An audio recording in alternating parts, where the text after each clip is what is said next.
Welcome to Signal Post Daily, your human-curated, AI-delivered tech and AI news briefing for Tuesday, October 21st, 2025. All right, what's the big story today? Well, we're looking at a massive AWS outage that basically showed us how fragile the entire internet infrastructure really is. A single region going down, US East 1, took out Snapchat, Reddit, Roblox, Fortnite, Amazon's own Alexa, and Prime Video. And honestly, it goes way beyond just social platforms. Wait, so one region going down cascades across the entire internet like that? That feels like a massive architectural failure. I mean, it's the reality of how centralized cloud infrastructure has become. When millions of companies are running on the same hardware in the same geographic location, you get this domino effect. And what really struck me is how fast everything collapsed. We're talking streaming services, messaging platforms, gaming infrastructure, all going dark simultaneously. But here's what bugs me about this narrative. Are people actually going to change their infrastructure because of one outage? Or is this just another reminder that we all knew existed but chose to ignore? That's a fair question. The incident definitely highlighted how dependent we've become on just a handful of providers. But you're right to be skeptical.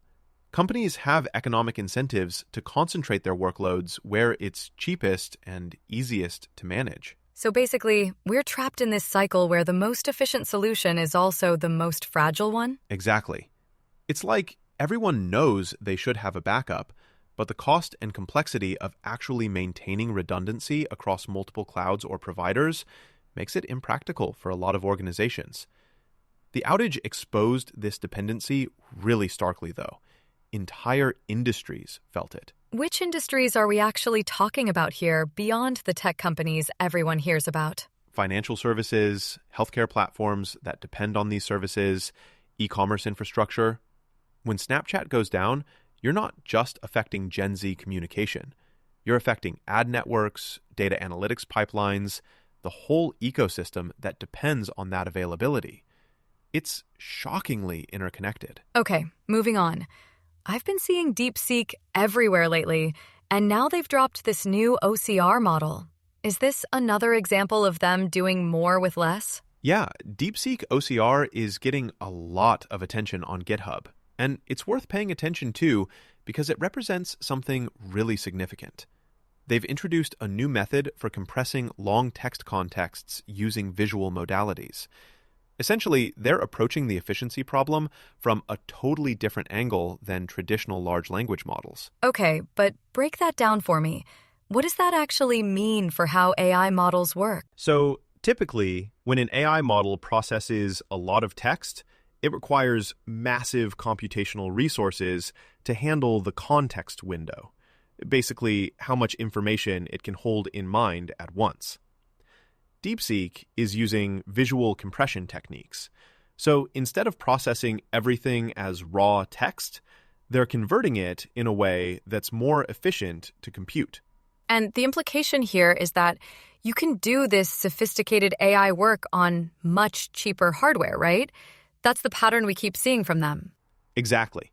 DeepSeek keeps demonstrating that the conventional wisdom about AI training costs might be overstated. If you can train competitive models on a fraction of the compute budget that American companies are spending, it fundamentally changes the competitive landscape. But I'm skeptical about whether this is replicable or just a one-off innovation. Like, is this model actually better than existing solutions, or is it just cheaper? That's the real question. And honestly, it's still being evaluated by the community. What we're seeing is impressive results relative to the compute invested. But whether it outperforms the absolute best systems remains to be seen. The viral GitHub adoption suggests developers find it useful, though. So we're at that phase where everyone's curious, but nobody's quite sure if it's hype or a genuine paradigm shift? I'd say so, yeah. But the economic implications are what concern enterprise players. If you can get 80% of the performance at 20% of the cost, that changes investment decisions immediately. All right, so Adobe just dropped an AI Foundry and something called an LLM optimizer. Is Adobe trying to stay relevant, or did they actually build something interesting? I think it's both, actually. Adobe's clearly feeling the pressure from the AI revolution, but these tools they're launching are pretty deliberately designed for their market, brands and enterprises. The AI Foundry lets companies train custom generative AI models on their own proprietary data, which is something they can actually control and own. Wait, isn't that just what everyone's offering now? Custom training on your data? It's not quite the same. Adobe's integrating this with their existing Firefly models and their design tools. So it's not just raw model training. It's embedded in a creative workflow. The LLM optimizer piece is even more interesting to me, though.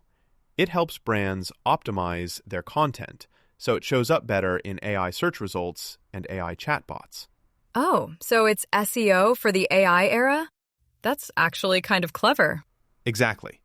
But it also hints at something slightly ominous, which is that the search landscape is fragmenting.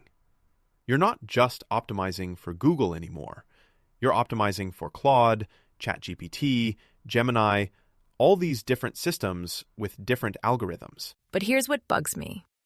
Adobe's been making creative software for 3 decades, and now they're pivoting to become an AI company. Is that actually a strength, or are they just chasing hype like everyone else? I think their advantage is that they have direct relationships with millions of creative professionals and enterprises who are already in their ecosystem. They're not trying to compete with OpenAI from scratch. They're leveraging existing infrastructure and user trust. Fair point. So they're not on the sidelines anymore. They're in the game with actual advantages. Last one. Gemini's showing up on Sony TVs now. Is this good for consumers, or is this just the beginning of our homes being filled with AI assistants? Both? Google's rolling out Gemini across Google TV devices, and we're seeing it appear on Sony Bravia TVs in what looks like an early deployment before the wider launch. The question you're asking is really the key one. Is this useful or invasive? I mean, the optimistic view is voice control that understands context and can help you navigate entertainment. The pessimistic view is another microphone listening in your living room. Right. And honestly, you can make both arguments simultaneously. On the practical side, having an AI agent that understands your viewing habits and preferences could make discovery easier. But it also means Google has another touch point in your home collecting behavioral data. So it's the agentification you mentioned. More tasks being handled by AI systems we've invited into our physical spaces. That feels like a tipping point somehow. It kind of is.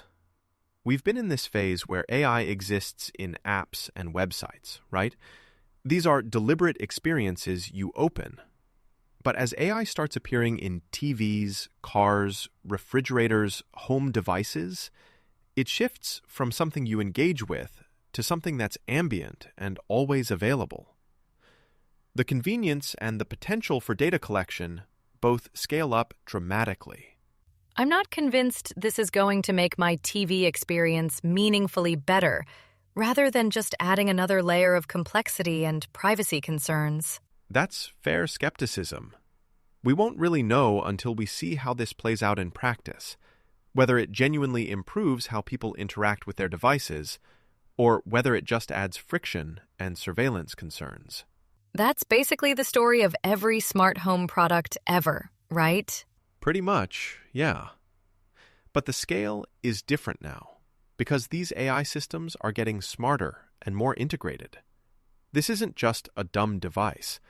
This is an agent that's learning your behavior patterns and potentially coordinating across other devices. All right, that's a lot to chew on. Big day in tech. Absolutely. We've got infrastructure vulnerabilities exposed, new competition in AI training efficiency, established players making bold moves, and AI permeating into physical spaces.